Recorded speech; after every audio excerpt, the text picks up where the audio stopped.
them Cowboys! Yeah! Playoffs? Don't talk about it. Playoffs? I want me some glory hole.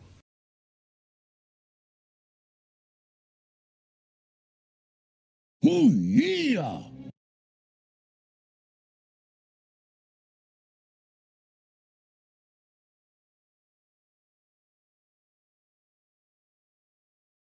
I don't see nothing wrong with a little grind.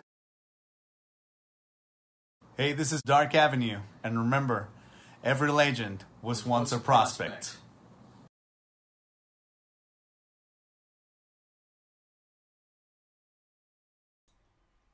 I'm pretty much just messing around at this point with the drops. Romo was a miracle. Oh, snap. My intro music hasn't even been playing. What a jip. Alright, I'm just going to jump in. What is up, guys? For the anticlimactic start to this show, and I've not updated the graphic. Annie is no longer on the phone with me. Let me update that. Such is life, and such is the problem with going back-to-back shows sometimes. How are you guys doing? Glad you've seen me mess up a time or two in here. Stevie Mac, what up? DDP about to bring the diamond cutter to the Redskins this week. I wish, man. I'd gladly deliver a diamond cutter. Hell, my goal is to eventually meet the actual Diamond Dallas Page and get a photo op in which he's giving me a diamond cutter. I feel like that is the pinnacle of this whole ride. What up, Mark? Long time no see. What up? Yeah, Jacob. It has been a while. All right, so without further ado, let's dive into this Cowboys game here and talk a little bit about just what the hell happened. Now, if you guys were like me coming into this matchup with the Jacksonville Jaguars, you didn't feel overly optimistic. You kind of looked at it as it's going to be a low-scoring game. You know, it's two very good defenses. The Dallas passing offense is dreadful. At least it has been. It's been rated 29th in the league, the 29th rated pass attack. Whereas the defense for the Cowboys, much better, top 5 defense. And for Jacksonville, you look at certain key stats as well, right? One thing I was looking at before the game is that Jacksonville they allow less than 31% third down conversion. Meanwhile, the Cowboys offensively were only converting about 29% for the season anyway. So very good third down defense versus very bad third down offense.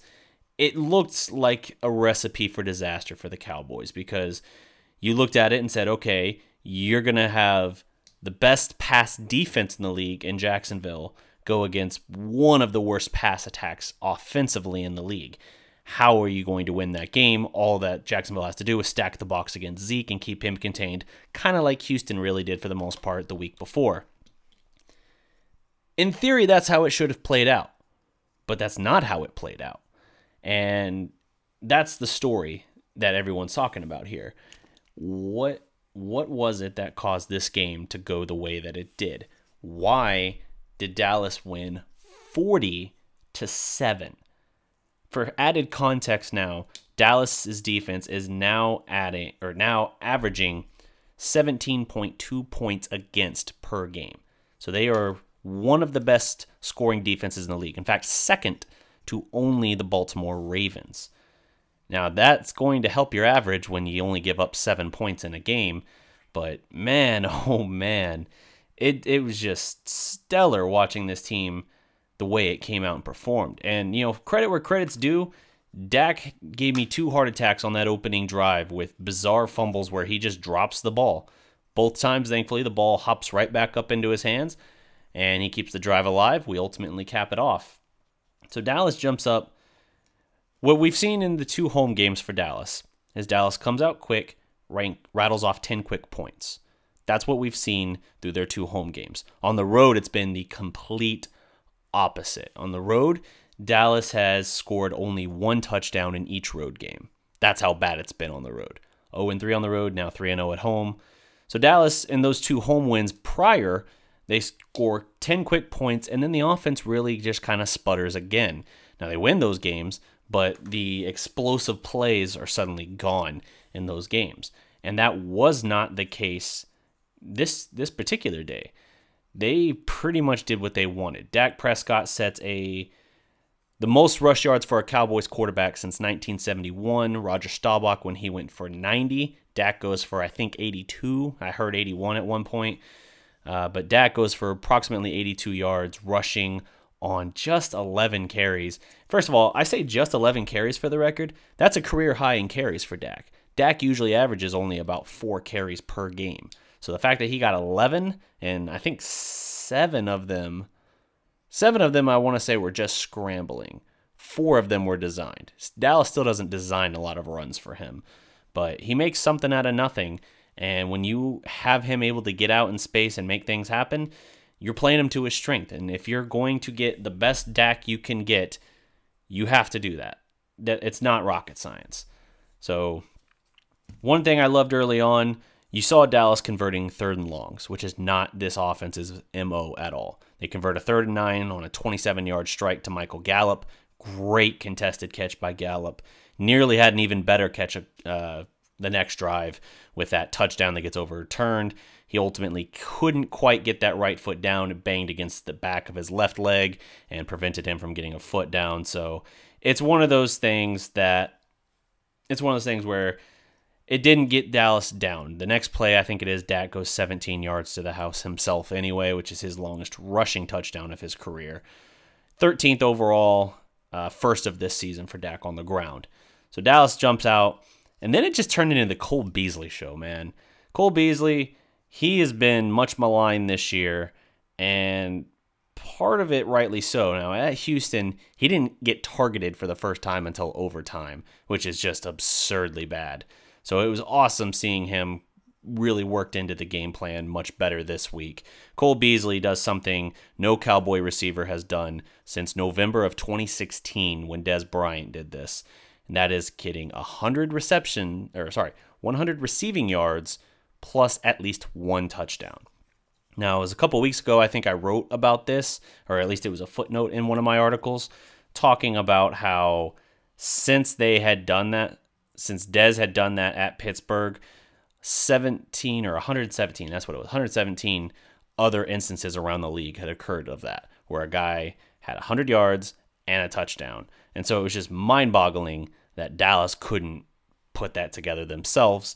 Cole Beasley breaks that trend. And not only does he break it with 1 touchdown, he gets 2. Now, that first one, man, he was just wide the hell open. That was a zone coverage by Jacksonville, and Beasley's got 10 yards all around him, and he's just able to dive for the end zone before they can converge on him. The second one, that was just nice. That was Cole Beasley working it kind of reminded me a little bit of like a Jason Witten route, honestly, like an option route. Just kind of felt the leverage and worked against it, and Dak hits him in the end zone again. So in the blink of an eye, Dallas is up 17-0. But it gets even crazier from there. As you know, Dallas up 24-0 at the half. And to me, the turning point of this game was when they finally stopped Dallas in the first half, very end of the first half. Dallas is going to punt. Dallas comes out and punts, but long snapper J.P. Ladouceur, the only 30-year-old on this team other than Sean Lee, happened to catch that there were 12 men on the field. So he snaps the ball.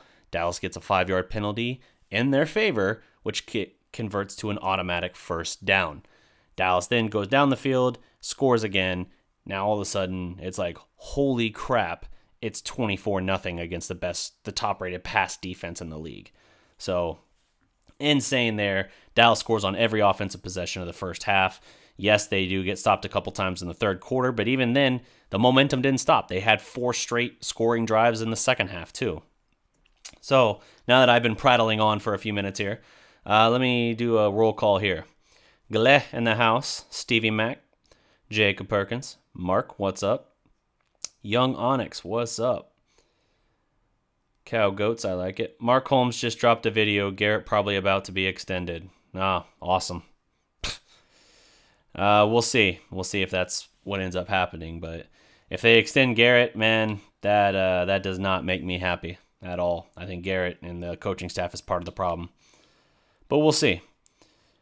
Jalen Ramsey getting humbled is always great. Yes, it is. Yeah, Jalen Ramsey, I didn't hear a ton of trash talk from him this week. And in previous mentions of Dak, he had actually been fairly complimentary. But yeah, it was nice seeing him get humbled. And, you know, he's got the 1,000-yard stare with like 7 minutes left in the game, and it's 40-7. And he's just completely stoic on the bench. And then after the game, he didn't have much to say either. The Dallas defense does finally force 2 turnovers and a turnover on downs in this game. But all of that comes in the second half. Now, Jacksonville does get on the board. It's at that point, I don't remember what the score was. Oh, 24-7. Jacksonville gets the ball back, and man, Blake Bortles is going to Blake Bortles. He throws into triple coverage at midfield, off the deflection, easy pick for Jeff Heath. Jeff Heath returns it, goes to the opposite sideline, down the sideline, gets all the way inside the Jacksonville 10. Now, it did bother me a little bit. Dallas wasn't able to get a touchdown out of that drive, but nevertheless, Brett Maher is a freaking machine. You can say as much as you want about Dallas's controversial decisions, like cutting Dez. Witten wasn't their decision; he just retired. And cutting Dan Bailey, or cutting Dez was the one that's controversial. Bailey was controversial at the time. There's no way you feel it's controversial now. I mean, yeah, I guess you can say it's not a pressure game late in the year or playoff game, but okay, fine. But look at what Dan Bailey's doing right now versus Brett Maher. Brett Maher has made like 15 straight kicks since opening the season with a miss. I mean, the guy is an automatic machine, and he hit from 55 in this game too, which actually only further infuriated me that they didn't try it from 58 or 59 at Houston last week. But it is what it is, man. No sense living in the past at that point. I was at the game, had a good time. That's awesome, young Onyx. Dallas needs to kill Washington this week to make me believe this team isn't a fluke. Yeah, I agree. They need to have a statement win for sure. That's the thing. It's on the road. They're 0-3 on the road. Technically, Washington is the 3 seed in the NFC right now because most of the conference is a bunch of 2-loss teams and a couple 3-loss teams. So Dallas beats Washington. Technically, I think that they're the 3 seed. So it's crazy, but there's a lot of parity going around the league right now as far as at least the NFC is concerned. So the division's not great this year. Philadelphia still looks very beatable. The Giants still look like trash. And the Redskins, man, let me quote this stat. So this was something I came across earlier. I saw a couple other people have since shared it.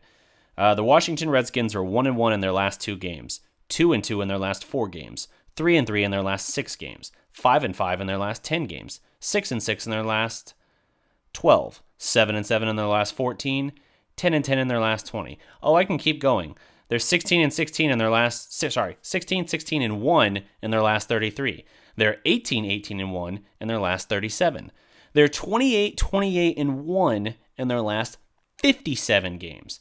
You want to talk about the definition of a 500 ball club? That's what Washington has been for a long time now. Like, I know that they have an NFC title in there with Kirk Cousins squeezed in there, and they had the year with RG3 as well. But good God, that is just mediocrity through and through. So Dallas gets to go in there with the chance. The Redskins, because of a bye week, are 3-2. That still has them in the lead. So here it is, man. Dallas has the opportunity to take back control of the division. That would make them move to 2-0 in the division as well, which, you know, gives them the edge over Philadelphia in that regard. So this is going to be an interesting game, and Dallas needs to string together some momentum. The thing is, the defense travels for the most part. Yes, in each of their road losses, there's been 1 or 2 big plays the defense has given up, so even they have room to improve. I would also say they need to be able to force more turnovers, preferably interceptions, but you know, fumbles are still worthwhile as well. That's been something they've been fairly good at this year, is fumbles. But they need to build on it for sure. I don't want to get too far away from the Jacksonville game just yet. So let me keep hitting up these comments here. Not punting until the third quarter. Yep. LVE needs to stay in even when Sean Lee comes back. LVE and Jalen are playing good. Too good to mess that up, says Young Onyx. Yeah, it's one of those things that there's no doubt that LVE and Jalen Smith are a phenomenal tandem. Van Der Esch leads the team as a rookie with 51 tackles. Second on the team is Jalen Smith with 50. It's just insane what they're able to do in that regard. Now, LVE needs to work a little bit in his coverage, but that was one of his biggest strengths coming out of college. So I got to think that he'll improve there and he'll be serviceable or even strong in that suit. But right now, that's one of the areas of his game that's a little bit iffier to me. But one thing I love about LVE, if he gets his hands on you, it's over. Guys do not get away from LVE, it seems like. He's got 51 tackles, and I swear 31 of those or better are solo tackles. Like, the dude can get it done by himself, and he puts hands on you, it's over. Like, that's it. Jalen Smith, he's a phenomenal athlete, and he's a pass-rushing menace at times, but he doesn't have quite the same surefire, get hands on you and it's done. You do see guys break away from Jalen sometimes. So that's something where he can use some improvement, but you don't see that with LVE.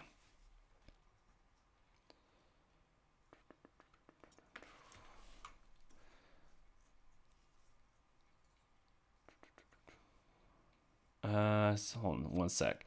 I was scrolling, and sometimes when you scroll, it jumps down. Sean Lee, when he does come back, which, by the way, I would wait one more week on Sean Lee because then you get the bye week after the Washington game, so you give him 2 more weeks. And then I would say put him on a pitch count effectively. Make him a rotational guy. There's a chance they cut him in the offseason to save $7.5 million anyway, especially since you can't rely on his health. LVE needs work in coverage. I'm confident he'll get there. Yeah, I agree, J Farm D. Gallup was floating, walked on air. Yeah, man. I've seen the gif of that from the pylon camera. It's a trip for sure. There's something to Gallup. I know we're not really seeing it yet. We just see little glimpses, little flashes here and there. Still doesn't have his first touchdown as a pro. I mean, regular season touchdown. But I'm telling you, I think he can be a very good number 2 receiver in time. He's got a very complete route tree. He's not blazing speed, but he knows leverage. And I think once he adapts just a little bit more, you'll see that he is a very good draft pick. At pick 81, I feel like he was a steal. We just saw the KC tape and torched their end zone. KC tape. Oh, you're talking about Kansas City tape referring to Jacksonville. Yeah, so that's one of the things in my latest article that I wrote. I don't have it here with me to throw up on the screen, but I wrote an article for Dallas Sports Fanatic talking about the game in general, and I basically outlined 3 reasons the Cowboys can build off of this win over Jacksonville and 2 reasons they can't. And basically what I decided to do is kind of view it through the lens of, okay, this laid out kind of a blueprint for what they need to do to be more successful offensively, how they need to move the ball, run their offense, etc., who they got to get involved and how. So you follow stuff like that, and it's a positive trend. But then you also look at the other side of the equation, which is to say, in the last 2 weeks now, the Jaguars got outscored 44-0 in the first half. That's a real stat. So Jacksonville doesn't look like they are the team they were last year that went to the AFC Championship game and frankly should have won that game. They don't look like that team. They're beat up with injuries, and they look like they might be heading toward not free fall, but certainly a struggling period. And that's something that's got to be considered when evaluating this game. Also, another thing to look at is that Jason Garrett in games in which a win means moving back to 500. Jason Garrett all-time is, I think, 15-2. I don't have the stat in front of me. I looked it up for the article, but it's something like 15-2 all-time in those situations.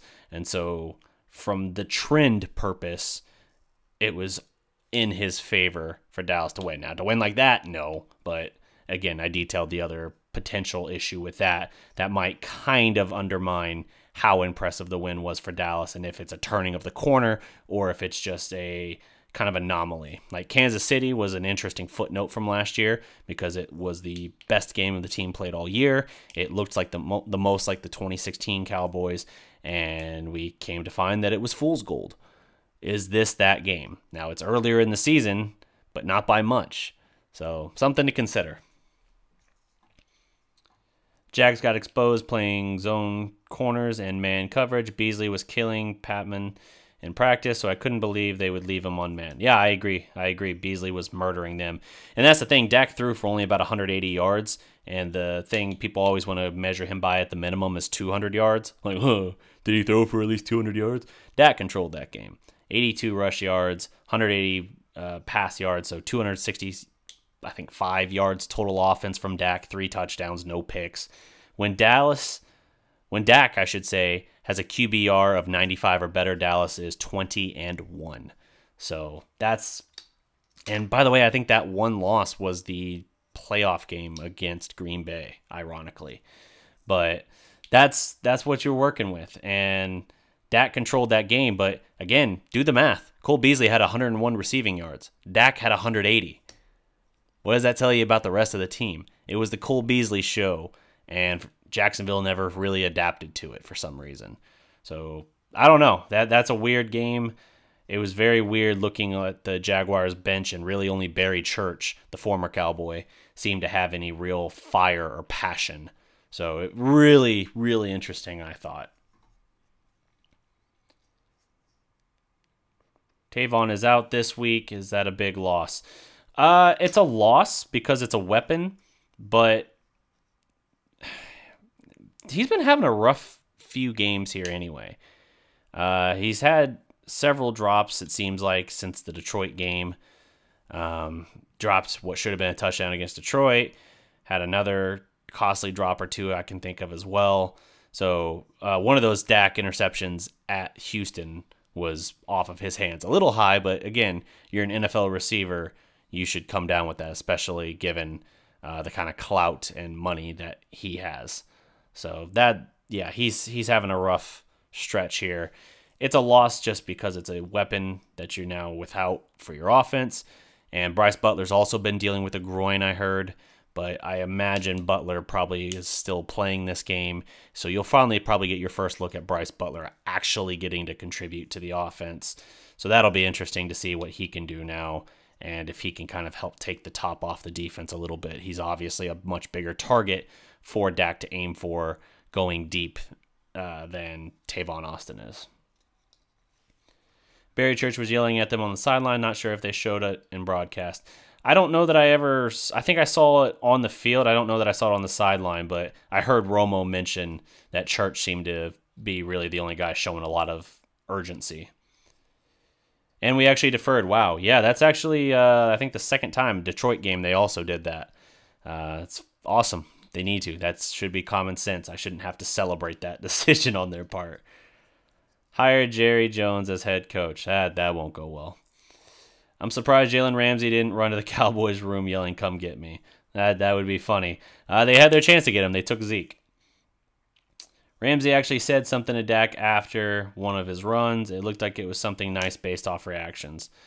Yeah, I mean, like I said, when he was going, he being Ramsey, was going on that just insult tour or whatever, just ripping different quarterbacks around the league. He gave some compliments. One of the guys he did offer a compliment to was Dak. Nothing too glowing. I think it was something to the tune of, you know, he can make some plays. He can make some plays with his legs and all that. So, you know, nice little of a compliment.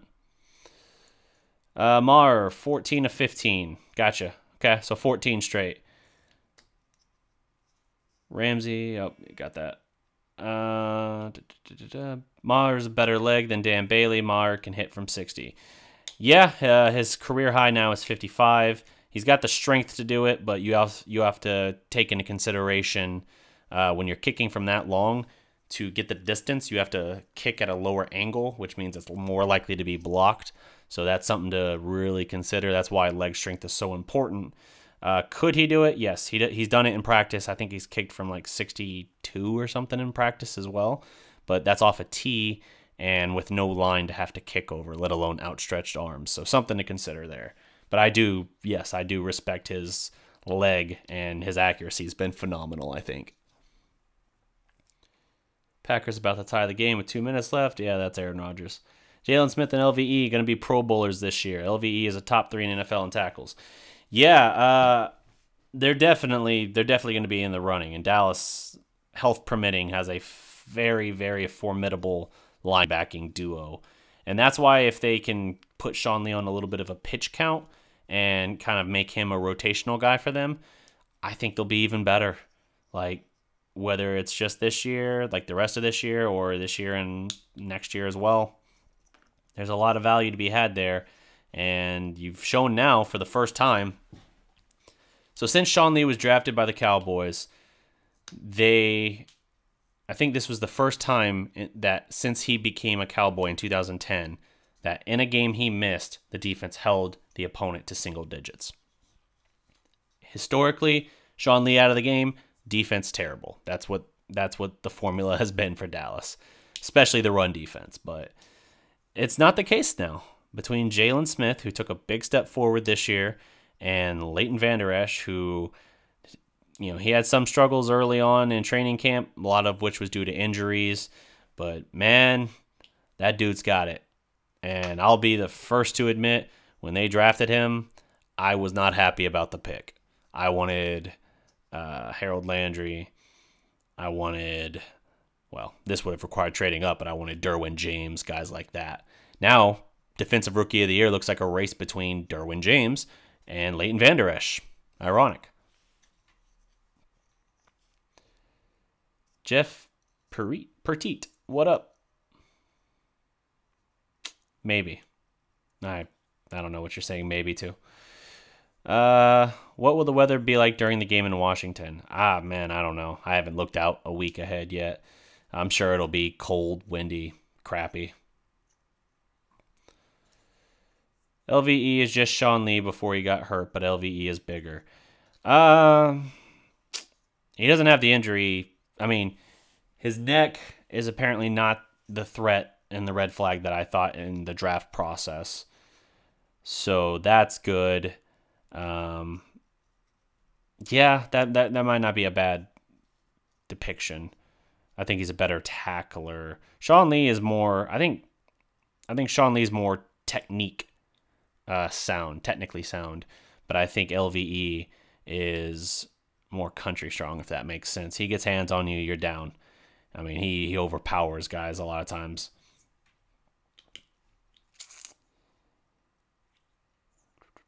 Credit to Jerry for believing in Jalen, absolutely. Gallup is going to be the next Dez type in the NFL. That'd be sweet, but I don't know if I got that high of a ceiling. I think he'll be very good in the role he is. Game going to OT. Hey, what up? Let's see. Dak had the best QBR in the NFL this week. Yep, and second highest fantasy football total, which is the first time since week 14 of last year that for fantasy football standards he was considered a QB1, which means a top 12 quarterback performance. I'm calling Byron Jones sticky from now on. Great defense by him, but of course it's his contract year. Yeah, but here's the thing with that. Yes, it's his contract year, but Dallas didn't even want to pick up his fifth-year option. It was Chris Richard who came in and said, pick up this option. Dallas, they've done this with a few players. They mess them around too much. They move them around. They put them in places where they're like, oh, well, this is a greater need for us, even though it's not where the player is at his best. They did that to Tyrone Crawford, and Crawford had a rough few years there. Now they're finally putting him back where he belongs. He's actually making a bit of an impact again. So awesome to see that. He's a leader on this defense. Byron Jones, he's going to get paid a lot of money, and Dallas is probably going to be kicking itself for not giving him an extension before the season started, because I bet you could have gotten him for a very affordable deal had you done it then. What mainly sucks is Allen Hurns did not catch a single ball. Not only that, he got targeted a lot. The one good play he made was preventing that Jalen Ramsey interception, which, by the way, might have been an interception. He doesn't get the second foot down in bounds, but he does kick the inside of the pylon, which is considered the inside of the field. If he had been the offensive player going for a touchdown there, and of course you'd have to say like that the ball is crossing the plane in some way, that would have been a case for it. So I don't know. That might have been a pick, and I was surprised Jacksonville did not make the effort to challenge. Dallas quick snapped and got a 20-yard run at a Zeke, it seemed like. So it worked out. Worked out for sure. A little useless info, but the shake route tonight by Marquise Goodwin was taught by David Robinson, the local route guru in Dallas. I know for a fact Bryce Butler and Lance Lenore worked with Dave also. So did Cole. So did Rico Gathers. I don't know that Alan Hearns did, but a lot of guys with the Cowboys worked out with him. Dez worked out with him as well. Yeah, the guy's good, no doubt. Has also worked with Emmanuel Sanders and Antonio Brown. So yeah, the guy knows his stuff. 3rd and 15, Packers get a bailout call on a sack. Noah Brown worked out. Yes, Noah Brown, that's another one. Noah Brown worked out with David as well and was the best out of the three, I was told by many people. Noah would be a good chance. Yeah. So the thing with Noah Brown, he's on injured reserve, set to return. So he'll be eligible after week 8. So he'll be coming up available soon. But I don't know where he fits role-wise in with this offense. I'm excited that I've seen Rico now get another catch 2 weeks in a row now. He's got a catch. That feels like something they can build on and start to work him in and actually get some advantage out of him. Oh, hey, I actually found that Sean Lee stat again. Since Sean Lee was drafted in 2010, the Cowboys have had 9 games where they allowed 10 points, 200 yards passing, and 100 yards rushing or fewer. Yesterday was the first time they've done it without Lee in the 45 games he's missed. Context. Let me ask you this. Let me ask you guys this. This is not the Jacksonville game here. This is just some of the other interesting news around the league. How would you guys feel about the possibility of trading for Amari Cooper now that he is being made available by the Oakland Raiders? Now, from the time that this initially was reported, the price has gone up. And rather not gone up. It's been clarified as high. So I'm curious to get your guys' opinion. Now, Cooper is 24 years old, and it's not often that you get a guy that's like a number 1 receiver quality player available. That's interesting, but they want a first-round pick for him. Dallas isn't going to give up a first-round pick. They're just not. They moved up to a second-rounder for Earl Thomas. They were willing to do that. They were willing to play ball there. But I don't know that Dallas does a first for Amari Cooper, even though he would be automatically be the best receiver on this team. Hell no, let our wide receivers be productive, says Melvin Rojas. Fair enough. I like the idea of adding him, but for a first, no. If my price was like a 5th, hell yeah. If you look at what we've done in the 5th round the past few years, even when we've been drafting good, 5th round has not been kind to us. Noah won't be unless Frederick can't get back. Yeah, there's something to that, but there are other roster moves you can make as well. For instance, Darius Jackson's on the roster right now. He's back from Green Bay. Amari Cooper, Cole, and Gallup is a good core. Yeah, I think so. I would very much like that. But just an interesting question I had. Second tops. Yeah, I think that's fair. Second tops seems pretty fair. And hey, think about this. Since Earl Thomas doesn't have structural damage to the ligaments or anything, and he should be able to make a full recovery, let's say you sign him in this summer. So now you got Earl Thomas at your safety, and now because you didn't give up that second-round pick, Amari Cooper. I'd like that. I think I'd like that a lot. Having Amari Cooper and Earl Thomas added to the team, and between now and the summer. Of course, if Cooper's going to be dealt, it'll probably be during the season, but we'll see. Oakland's in just total disarray, man. John Gruden is blowing up that team, and oh God, I think that dude is such an overrated fraud. It's amazing. No on Cooper, yes on Jared Cook if they don't use Rico. A maybe on Carl Joseph if they don't want that much for him. Needs safety depth, and he's a smart player. Just the Raiders don't know how to use him. All right. I would trade Hearns, Jarwin, and a 3rd for Cooper. Hearns, yeah, Hearns has a very favorable deal, 2-year deal. Although I think it's a player option. Is that a thing? Do you have player options in the league, in the NFL? I think it's just an NBA thing. Hearns has a 2-year deal. Jarwin is trash, so I don't know who would want him. And a third for Cooper. They got Derek Carr, but I think even he's beaten down by that. Seattle kicked the crap out of him the other night. He looked like he was literally crying on the field. But yeah, you might be onto something. Me or someone who commented. I don't know. Gruden trades their best 2 players. Yeah, not only that, he does it in not even 8 games. He does it well, he hadn't traded Cooper yet, but if he does it in like the first half season he's there. So, yeah, it's not looking good for Oakland giving him back the keys to the car. Yes, you have player options. All right, there you go. So maybe that's a thing. So maybe Hearns is like a 1-year deal in that regard. But let's see here. So I've been going 36 minutes. Guys, hit me with some questions. Let me know what your questions, your thoughts, your feelings are for the Cowboys. Have they turned the corner finally, or is this just kind of a footnote when we look back where we say that was the anomaly as opposed to the new standard? Good defensive play will travel, and the style of offense Dallas has been running should also travel, but hasn't yet on the road. It has not been very good to Dallas. 0-3 on the road. Again, 1 touchdown scored in each of those 3 games. Defense phenomenal in 2 games, but have allowed a couple big plays that has ultimately broken their back. Will Cheeto play Sunday? Hold on. Will Cheeto play Sunday? He's dealing with some kind of injury. I don't remember what exactly I saw it was.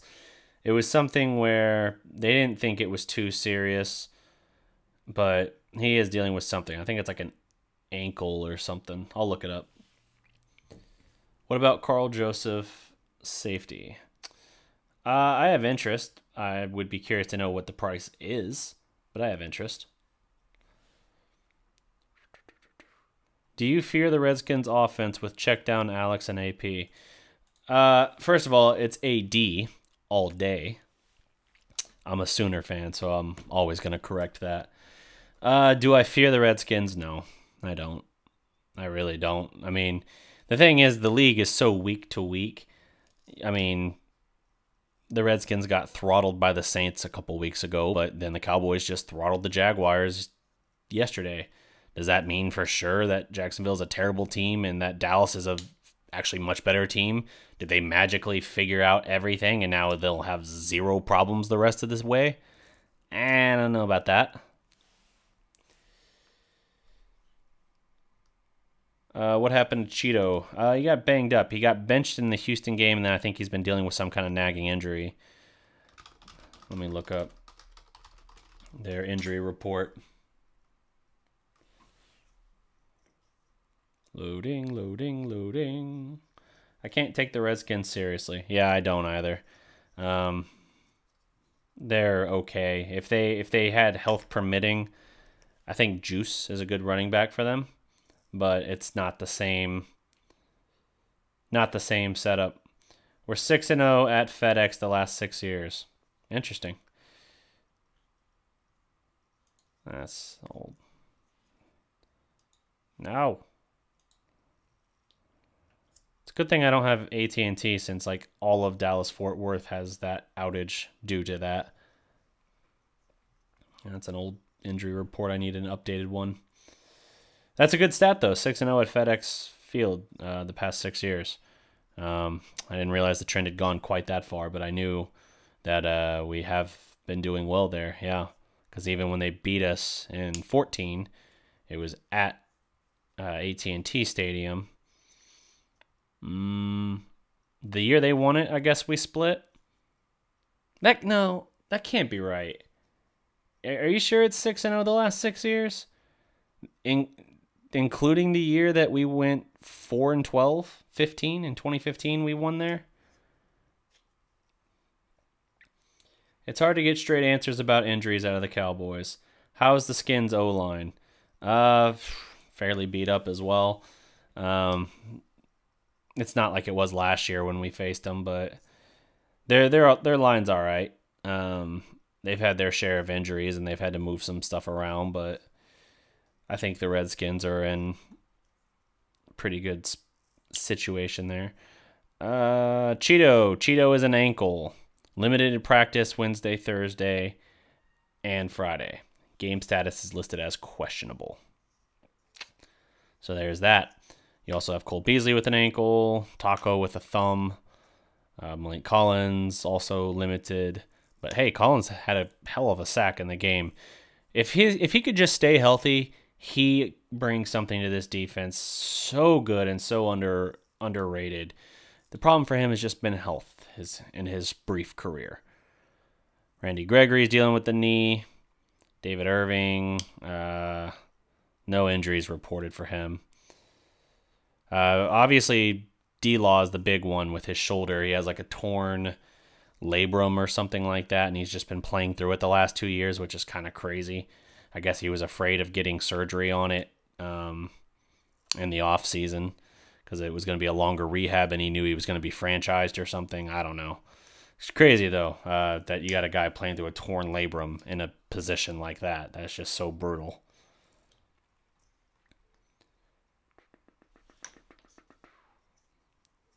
Since the D-line isn't playing as well as they should be, do you think they'll think twice about giving D-Law a huge contract?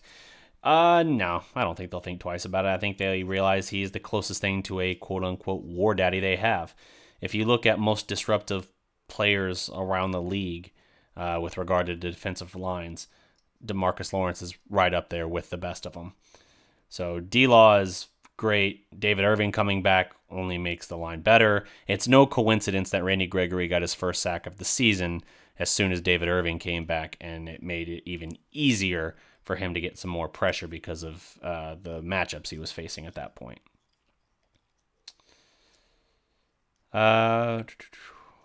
We have our week 8 bye week. Following that with the Titans, Eagles, and Falcons. I mean, I don't think beating the Jags was a fluke, but we need to come off our bye with everything figured out.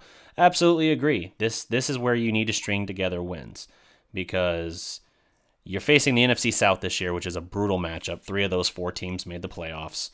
I said preseason that you needed to win 3 of those 4. And they already dropped the one to Carolina, who I would have told you was probably the second easiest one to get. They got the Jags, though. So, hey. Well, that's AFC. So, correction on that. I was thinking South, but I wasn't thinking conference on that. You still got to deal with Tampa Bay. You still got to deal with New Orleans and Atlanta. So, you got a lot to deal with, but I don't know. I do feel like maybe they can build off of it. You just got to be good. You've shown you can beat very good teams. At least from a statistical standpoint, Jacksonville still had a very good defense through 5 weeks at the time. And Dallas humbled the hell out of them. Yep, I was at the game the Redskins won in 2015. Last game of the season. Gotcha. They have Bill Callahan. He's the second best offensive line coach next to... Okay. Cowboys are young, and the roller coaster start has dragged on because the coaching staff is struggling to figure out how to utilize the talent on this roster if we continue to progress at Washington. Yeah, I mean, the thing is, they've not known how to get the passing game on track because 2 of their reliable stalwarts, Des Bryant and Jason Witten, are gone, and that's impacted what they're able to do and how they've run things in recent years. Now, one of those was their call. One of them was not their call. And they're going to have to figure out how to work around it, obviously. But I do think that the receiving, the passing game in general will be better as the season wears on. Does that mean it's going to be good enough? I don't know about that yet, but it'll be better as it goes on, just as they build more chemistry and they kind of figure out how to play call to those strengths. Why do all the analysis people think the Eagles are so much better than everyone else in the division? They've got a lot of talent, and everyone knows what they did last year, so I think it's more an assumption. They also look at Carson Wentz and assume, but that it's not the same Eagles team as last year. I think they can be had, absolutely. We did beat the Redskins in 15. Pretty sure Matt Castle had a day. And that would be, if that's the case, the one quarterback other than Tony Romo to win a game for us this year, or that year, which I actually thought that was Kellen Moore that did that. Whatever. Doesn't matter. Watson played against Buffalo with broken ribs and a punctured lung. Props to him. Oh, Deshaun Watson? So he pulled a Tony Romo, huh? Gregory is noticeably slower with a swollen knee. Yeah, he is. But, again, he got a easier look. Stephen Jones said on 105.3 The Fan today that he thinks he'll be able to play through it. So, hopefully they get it kept in check and can work through it. If we can be 5-3 going into the Philly game, I will feel good. Well, if they can win 3 straight games at that point, have won 3 straight games at that point, I will feel much better about that matchup, absolutely. Last 3 games, easy. Tampa Bay, Indy, and New York. Easier, for sure, compared to the middle of the schedule, which is brutal for us. What position should we draft in the first round next year? I say wide receiver, tight end, or safety. I think that's a pretty good assumption because I've had wide receiver penciled in since week 3 as absolutely must-have. So I think it's probably wide receiver. Tight end is also a need, but it depends on what the receiving class is and where you're picking, who's there, all that. Maybe tight end is the way, but wide receiver feels biggest need to me because as much as I want safety, I feel like the Earl Thomas thing might work out that way. But we'll see. It's always on the table. Eagles secondary is slower than last year. Yep, their secondary is their weakest point on that defense. The fact that the Bills should have beaten the Texans and we lost the Texans scares me a little bit. That Peterman guy is so bad. Chad Hutchinson and Drew Henson are better than him. Like I said, the league is week to week. And some weeks guys come out there, teams come out there, and they just don't have it. That's how you get just complete beatdowns from games you wouldn't expect. No one expected. If people thought Dallas would win, they thought it was going to be a 19-13 game. They thought it was going to be a low-scoring game. No one predicted Dallas putting up 40 points on the best pass defense in the league at the time. So you just got to take it as, 1 week at a time. Sometimes the matchup just doesn't work out ideally, and sometimes you just go out there and you don't have your fastball, so to speak, and so you're behind the 8 ball and just continues to snowball. And then the next week you go out there and everything's normal again. Did you see the Redskins and Panthers yesterday? I saw... Oh, wait. Hold on. J from D, definitely Kellen Moore. Gotcha. I saw the end of the game. I saw the last probably 6 or 7 minutes. They win 23-17. Carolina driving late isn't able to convert a 4th down attempt, and so that seals the game. I'm surprised, I guess. I wouldn't have picked Washington to win that game, but I'm not scared. We played wretched in that opener at Carolina, and, we had the ball with a chance to drive to tie the game, so it was right there. We just didn't execute, and we were as bad offensively as we've been any game other than maybe Seattle. That was abysmal for Dallas. So the fact that Washington at home was able to eke out a close win over Carolina, it's not like I look at that and say, ooh, how'd they do that? I don't think we could do that.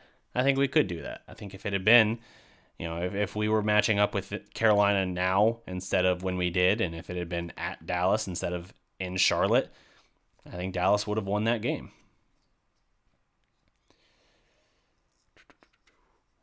I think we'll definitely be getting revenge against the Falcons. I mean, the Falcons game last year is where everything went wrong for Dallas, so it should hold some kind of special meaning to them. And the fact that they have to go to Atlanta again, 2 straight years going to Atlanta, means it should be extra motivation because it's returning to the exact scene of the crime.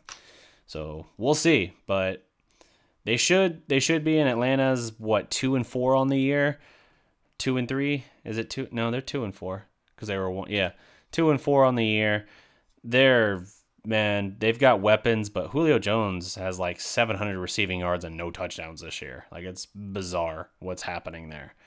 I think it's like the most receiving yards without a touchdown in NFL history at this point, like for a single guy in one season. So, interesting context. They got weapons. They just can't seem to figure out how to use them. I don't know what exactly is going on in Atlanta. I'll have to do more research on them in the lead up to them. Philly plays Jackson, Carolina, and then us, so Philly could drop a game or two. They certainly could. I think the 3-4 defense scheme freaks Dak out. Yeah. Falcons' problem is they score, but they can't stop anyone. They have many defensive injuries. Gotcha. We also banged up the Texans. Yeah. Deshaun Watson got the piss kicked out of him by specifically Jalen Smith in that game, which was why I wrote the Jalen Smith article at the time.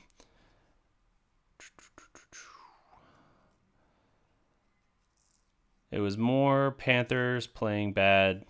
DJ had 3 fumbles. Gotcha. We're 4-0 against the Redskins right now.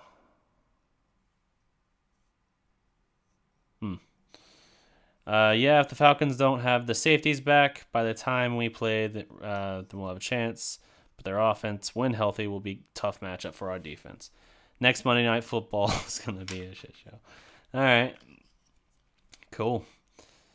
I'm not looking forward to seeing Dallas versus Philly to see where we really stand. Oh, I am most looking forward to. Excuse me. Yeah, I mean, that's a bar. It's the Super Bowl champion. Ugh, still don't like saying that. And it's the reigning division champion. So, yeah, it's a bar to be measured by for sure, even if they don't look quite like themselves. Dallas always scored 20-plus in every home game, but have yet to score 20. Yeah, you're right in that regard. Have yet to score more than 20 on the road. That's like I said, they've had 8, 13, and 13, I believe, on the road. So, yeah, 1 touchdown in each of those games. Pitiful, not near good enough. They got to do something different. Why do we have Butler? I don't know. I don't know why they brought him back and have barely played him at all. I know he played 1 snap for the Hail Mary in Houston. I don't even know if he played at all yesterday. I don't think he did. I don't know, man. I just think they'd look at their receiving core and say, ooh, this isn't as good as we thought it would be. I don't know. He had chemistry with Dak, and he's dirt cheap off the street. He's familiar. Bring him in. I don't know. He'll get his chance here with Tavon missing some time, I guess. But anyway, well, I've been going about 55 minutes here. I'm going to wrap up this show, guys. Thank you for tuning in. Be sure to check us out on Facebook, Twitter. Twitter is @DallasProspect. Also on Instagram and whatnot. We live tweet games. Check us out on Twitter. Like I said, we live tweet games. We're much more active on there, really trying to grow our presence there. A lot of my interesting stats and sports facts and tidbits that I come up with, I post there earlier on. So that'll be kind of like an early access thing if you want to think of it that way, kind of to my thought process. And you'll also have other guys active on there as well, like for the Mavericks, my co-host Eni and Duca, as well as Max Levy, a.k.a. Rangers King 669. He's also been active for us a little bit lately. He's our Mavericks/NBA scout for the DallasProspect.com. And yes, obviously check out the DallasProspect.com. If you guys want to read any of my articles, you can find them on DallasSportsFanatic.com. They cross-post the next day to the DallasProspect.com. And if you guys want to support my stuff, that'd be awesome. I've had 3 or 4 of my articles now find their way to cross-post on Bleacher Report, which is really, really cool. So keep an eye out. If you haven't already, mash that like button, share this video, subscribe to this channel.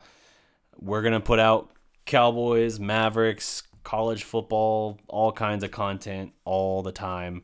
Constantly working, trying to get new stuff for you guys out on this channel. So if you can, do us a solid.